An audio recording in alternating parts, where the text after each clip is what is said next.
Hey folks, welcome back to Microsoft Project.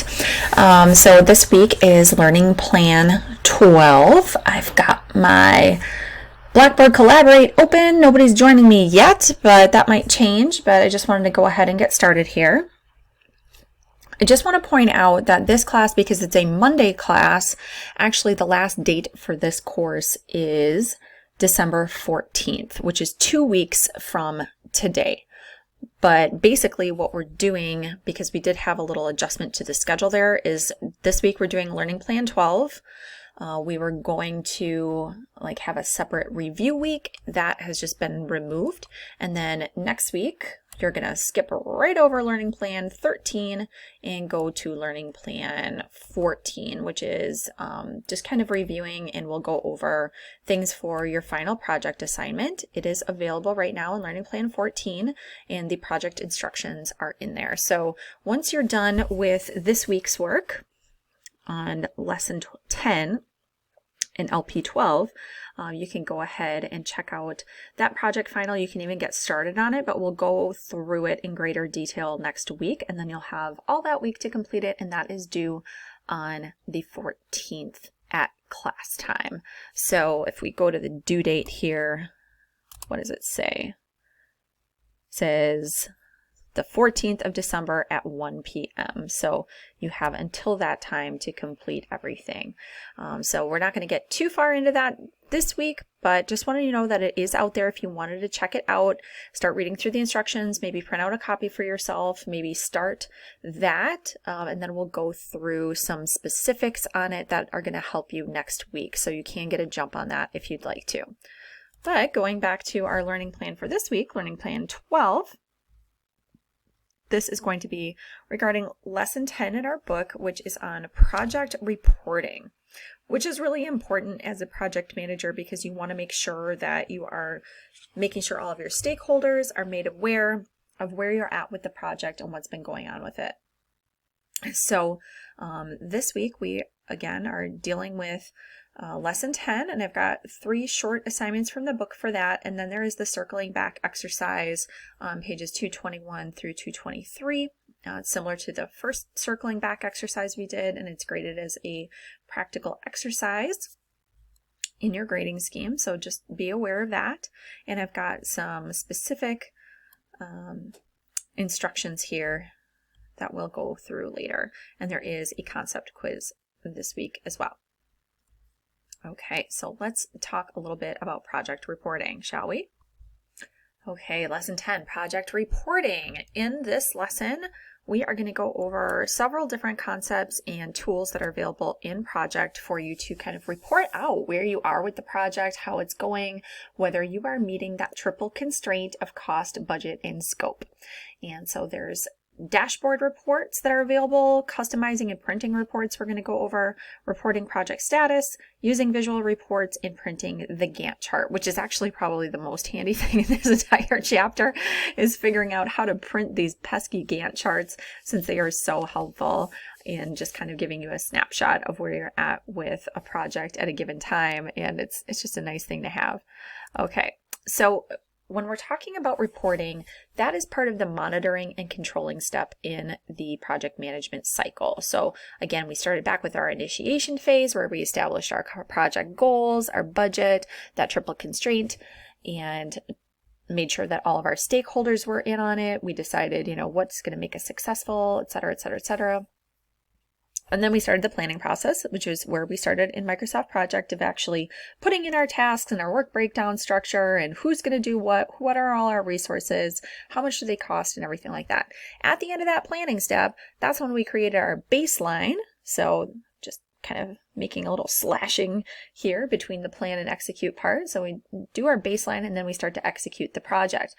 Somewhere in that execution step, or maybe even just to show what the plan is, that is where the reporting kind of takes place. It's all part of monitoring and controlling the project, showing where we're at, how much has been accomplished, how much money has been spent, how much time we have left, are we on schedule, and all that good stuff. Our reports are going to help us communicate that information to other stakeholders, which were identified in the initiation step.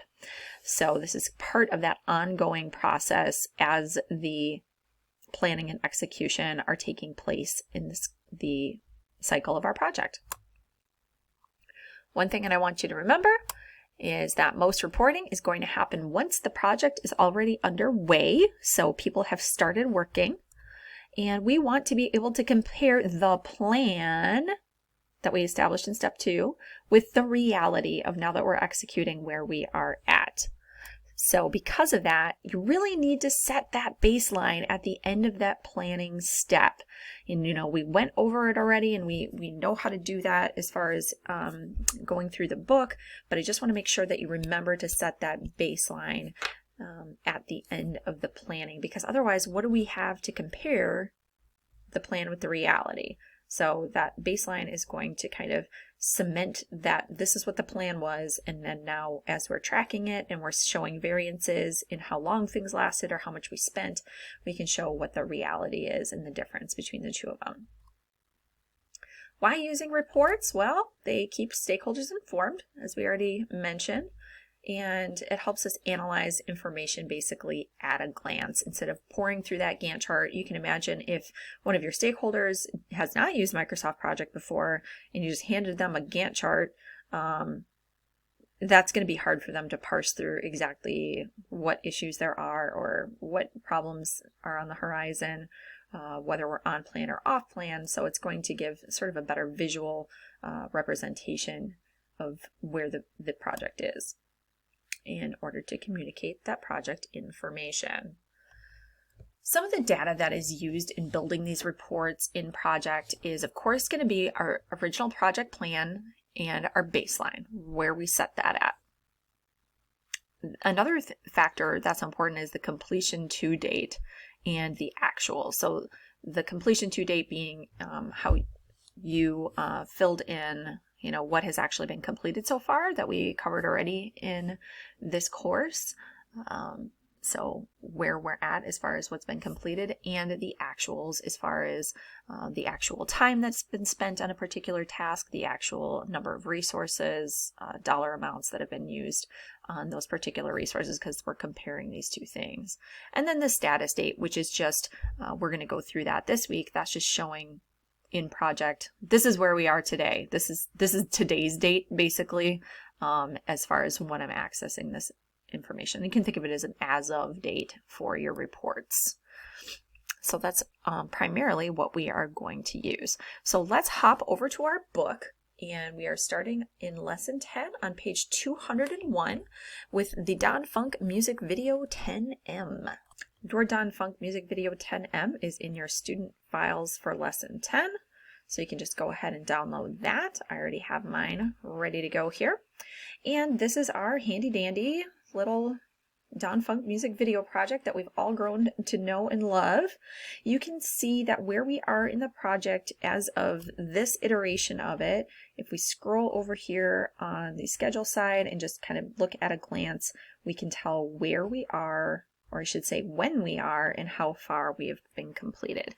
So through looking through the check marks in the left-hand column of the Gantt chart over here, and then on the Gantt schedule portion here, you can see that we are sort of in the middle of scene 3 setup. So it is somewhere in the vicinity of the beginning of June of 2016 in Don Funk Music Video land. Okay, so that's where we are starting for this project.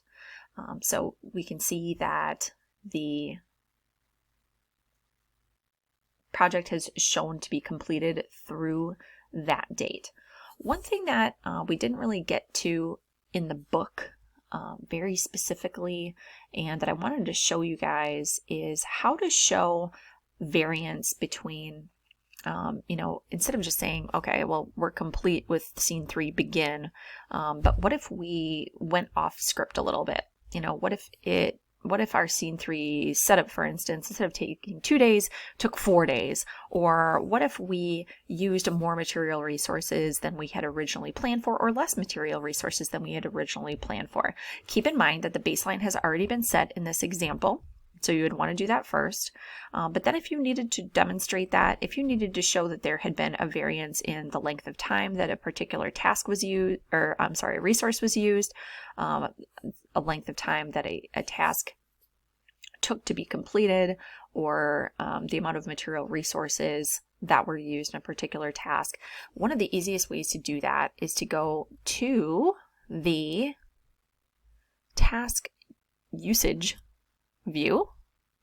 So remember that this is the one where it shows all of your tasks over here on the left hand side, just like in your Gantt chart, and then it actually shows the individual resources that were assigned to it. So review screenplay, Scott Seeley and Jeff Pike, and it shows, you know, what the baseline cost was here, and the variance between that and the actual. So that's all built in here. If we wanted to change something, so let's go to, I'm going to scroll pre-production up, and I'm going to do scene one up. Let's say in scene 2, which we just completed since we're now at the beginning of scene 3, we had some differences in how these resources were used, and we wanted to show that there was a variance, even though we had already marked it complete. Let's say the bottled water. So this is a material resource, as you can imagine. It gets used up. And you can see that we were scheduled to use $5 worth of bottled water. That was our baseline, and our actual was $5. Well, let's say we used twice as much water as we had planned to, and we want to account for that. We're just going to double click on that resource assignment in the task usage sheet, and it's going to give us this assignment information dialog box. So remember that the assignment is the connection between a particular resource and a particular task. So the easiest way to access that is in this task usage sheet. So for bottled water, in the general and the tracking here, we want to be in the tracking section. The actual work says 124 bottle case. You can imagine it says there. We would just use this up button to represent that we had used 2 cases of bottled water. So say it was really hot that day and we wanted to make sure that that was represented, we could click OK. And you can see here in our table on our task usage sheet, if you can't see the baseline variance, actual and remaining numbers, you could go to view, go to tables, and make sure you have cost showing up. You can now see that the actual cost of $10 has been recorded here, and there's a $5 variance from our baseline, which was $5. So we have now recorded that accurately. We can actually do the same thing with work resources. So if we say Don Funk actually worked more hours than he was supposed to on the scene 2 video shoot for whatever reason, we can do the same thing in that tracking tab, and we can say he actually worked 18 hours instead of the 16 hours he was originally scheduled. And even though the work's complete, we can represent that here, click OK, and now we have that variance representative of an extra $250 for Don Funk's time, basically. If we wanted to look at it in a different way, we could do it by tracking, which is the percentage completion, and it shows like the actual cost and actual work. So now we could see his actual work. We could also do it by work if we were more concerned with just seeing who is working overtime, basically. We could do it that way, and that'll just show the difference between the actual and the variance in those things. But we can also go back to cost, which makes it pretty obvious where we might be over budget. So I just wanted to share that with you guys quick. That's not in the book, but it's something that I think is important because I don't think the book makes it very explicit. Okay, so let's go back to our Gantt chart quick. And we are on page 201, select and print a dashboard report. So this is kind of the meat and potatoes, by the way, of this chapter. It's probably other than printing the Gantt chart, the most useful part of it. And so we're going to explore some reports. First thing we need to do though is we need to go up to this project tab, and we need to go up in this status date area. And I had mentioned in the little PowerPoint that I had at the outset here that the status date is really kind of the as of date for a particular project. So before we do our reports, we want to make sure that, of course, there's a baseline at the end of our planning as we execute, we're filling in all the actual data and the work completed data as we did a few weeks ago. And then now, before we run our reports, we want to make sure that we have a status date, which shows, when are we preparing this report, basically. So we're going to click that, and we are going to enter in 6/10/2016, so the 10th of June, which makes sense because that's kind of where we are in the timeline here. We already talked about, and click OK. Okay, nothing changes except for the status date changed, but it's important to do that before we hit our reports. Okay, so now that we've done that, we are going to go ahead to the report tab on the ribbon. And here in the report tab, we've got a number of drop-down menus up here in the view reports section. So you can do a new report, which is kind of like customizing your own report. Then we have dashboard reports, resources reports, cost reports.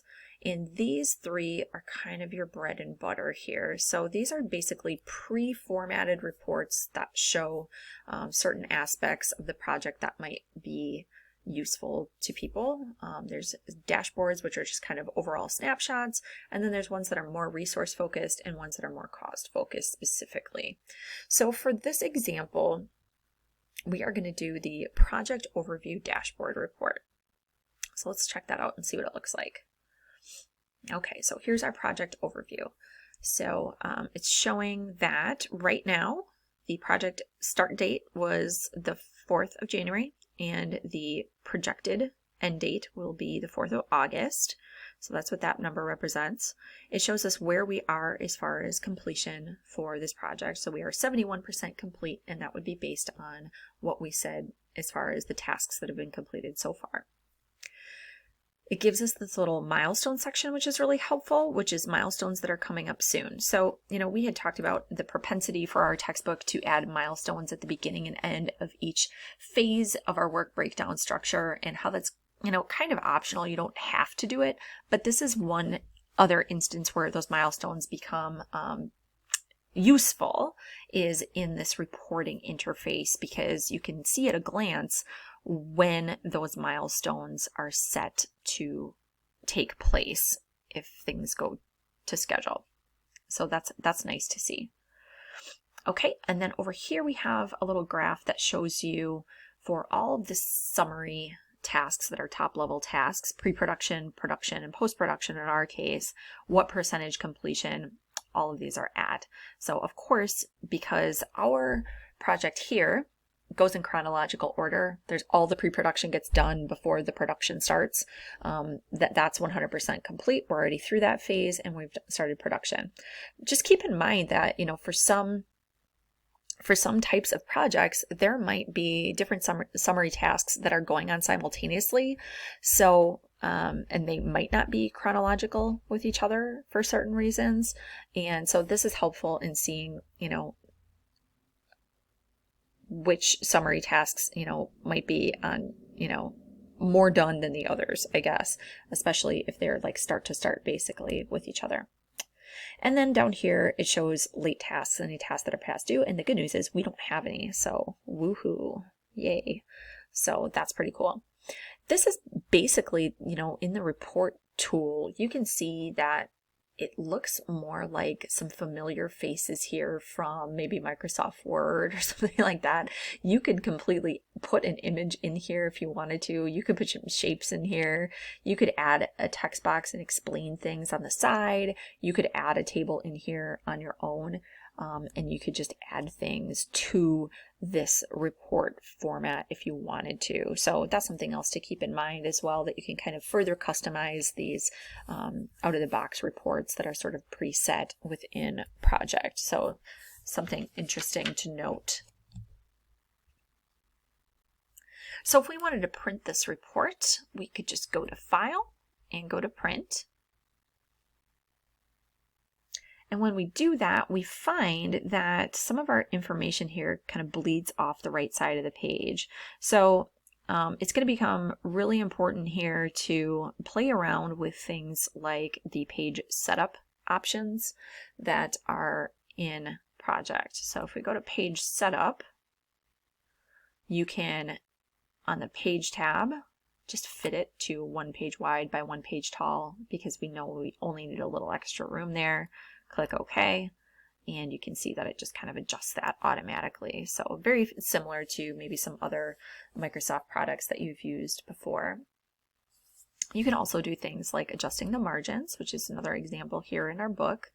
There's a margins tab, and you could actually increase the margins. They recommend 0.5 inches on all sides, which can help sometimes with printing because some printers aren't set up to print that marginal information. And you click OK. And now it's just kind of smushed everything in a little bit as well. Okay. And of course, we can, for our purposes in this class, I'm going to ask you guys just to show that you can print these things properly to use like your Microsoft Print to PDF, or, you know, sometimes you can print as Adobe PDF. This feature is not working on my computer right now for some reason, only this one is. So I'm just going to do Microsoft Print to PDF.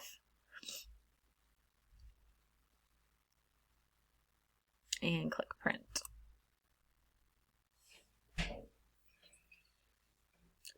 And so I'm just gonna, this part is in the book obviously, I'm just gonna put dashboard report. Click save.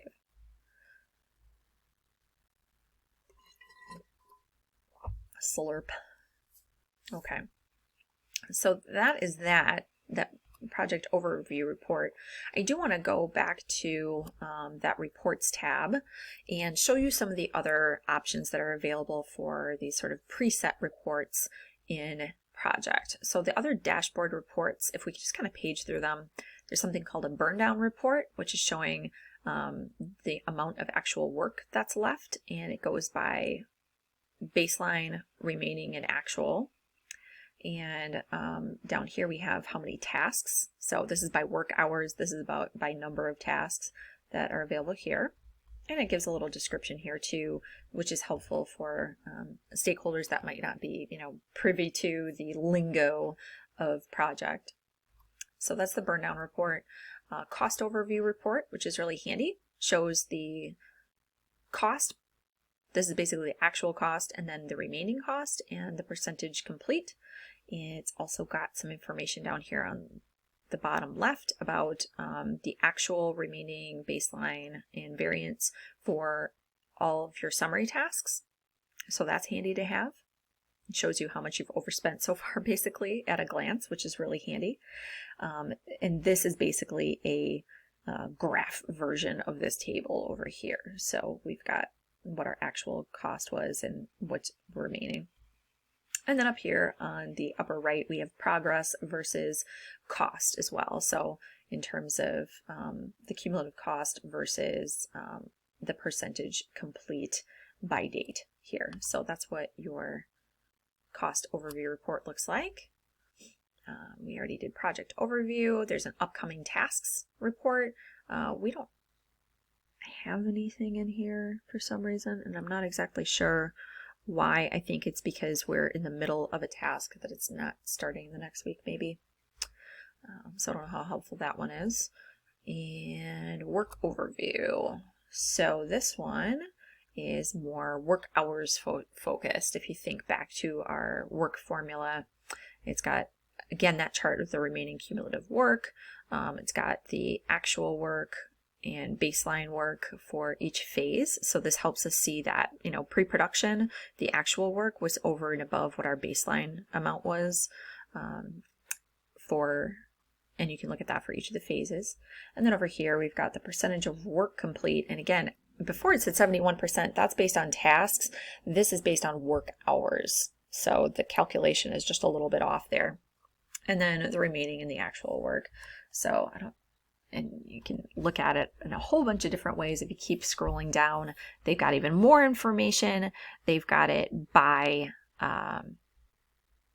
resource here. But I would just caution you against some of these pre-built ones. If you have a ton of resources like we do in this project, it doesn't show up in a super accurate way. You would have to go back in here and kind of adjust this, maybe make it bigger, and that's going to kind of ruin the formatting because that resource stats is like another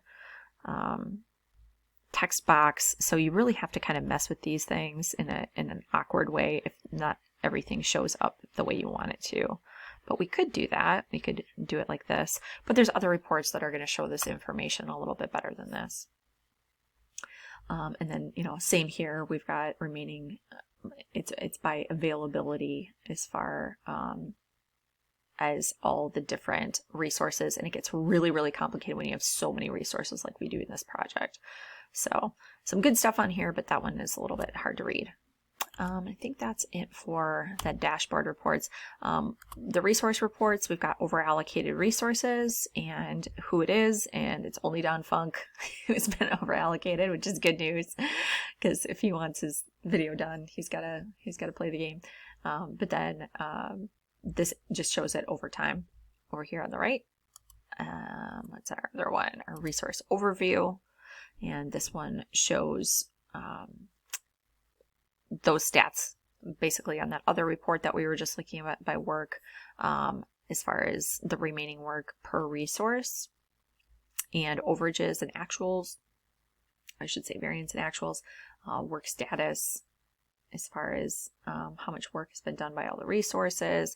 And then there's this whole resource status table, which is very detailed as far as like when this person is scheduled or this resource is scheduled to be done with all of their tasks and how many hours are left basically on the clock for them as well. So that's kind of interesting. And that was our other resource report. And then we have cost reports. So we're not going to do the cash flow one, but the cost overruns just shows you where you're overspending by resource over here on the right, by major summary task over here on the left. We saw this table elsewhere, and then cost variance by resource here, which is really helpful too to identify, hey, who's getting a lot of overtime? Guess what? It's Don Funk as usual. So you can kind of look at those things at a glance. So I encourage you to just kind of look through those reports and see what might be the most helpful ones for you for your needs.